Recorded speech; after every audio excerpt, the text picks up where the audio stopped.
Pour faciliter le traçage du diagramme de Bode sur le papier semi-logarithmique, à partir du tableau de valeurs, on doit d'abord choisir l'échelle de la courbe de gain et l'échelle de la courbe de phase, soit 1 cm pour 5 décibels et 1 cm pour 10 degrés. Puis on doit convertir en centimètres la valeur du gain en décibels. De la même manière, on doit convertir en centimètres la valeur du déphasage en degrés.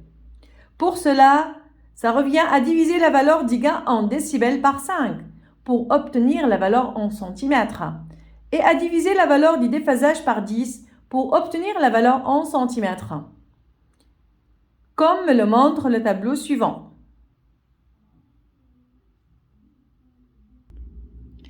Par exemple, pour oméga égale à 10 radians par seconde, la valeur du gain en décibels égale à moins 3,52. On obtient moins 0,704 cm, c'est-à-dire on a divisé moins 3,52 décibels par 5.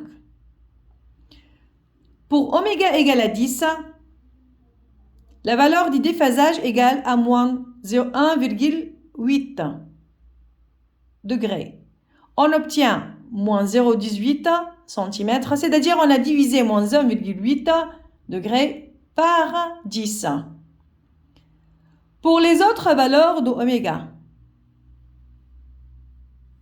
on obtient de la même manière la valeur en centimètres du gain en décibels et la valeur en centimètres du déphasage en degrés. Ainsi, on obtient le tableau de valeurs final suivant.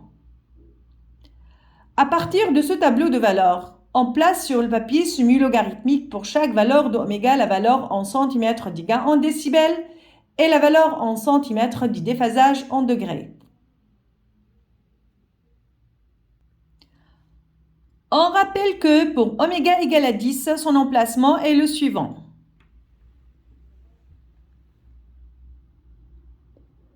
Pour oméga égale à 100, donc son emplacement est le suivant. Pour oméga égale à 200, 2 fois 10 à la puissance 2, c'est ici, donc oméga égale à 200. De même pour 300, 3 fois 10 à la puissance 2, c'est 300. Donc oméga égale à 300, son emplacement, c'est ici. Pour oméga égale à 6000, donc c'est 6 fois 10 à la puissance 3. Donc son emplacement est le suivant. Ainsi, on obtient la courbe de gain et la courbe de phase dont l'ensemble forme le diagramme de Bode. Le déphasage en degrés de la pulsation de coupure oméga c égale à 1 sur 2 radians par seconde est égal à moins 45 degrés. Ainsi, à partir de la courbe de phase, on projette horizontalement de moins 45 degrés, on projette horizontalement de moins 45 degrés jusqu'à la courbe de phase et à l'intersection de la courbe de phase, on projette verticalement jusqu'à l'axe des abscisses. La pulsation du point de rencontre avec l'axe des abscisses est appelée pulsation de coupure. Oméga c égale à 3,2 10 puissance 2 égale à 320 radians par seconde. D'où la constante de temps taux égale 1 sur oméga c égale à 1 sur 320 égale à 3,1 millisecondes. Ici, pour plus d'éclaircissement, en fait ici, moins 45 degrés, je projette sur la courbe de phase, puis à l'intersection, je projette verticalement, donc ça coupe l'axe des abscisses en une valeur appelée pulsation de coupure.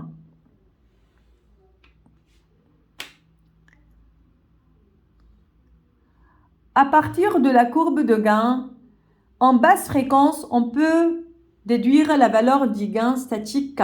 Ainsi, 20 log de K égale à moins 3,52 décibels, d'où K égale à 10 à la puissance 20 log de K sur 20. Donc K égale 10 à la puissance moins 3,52 sur 20 égale à 0,66.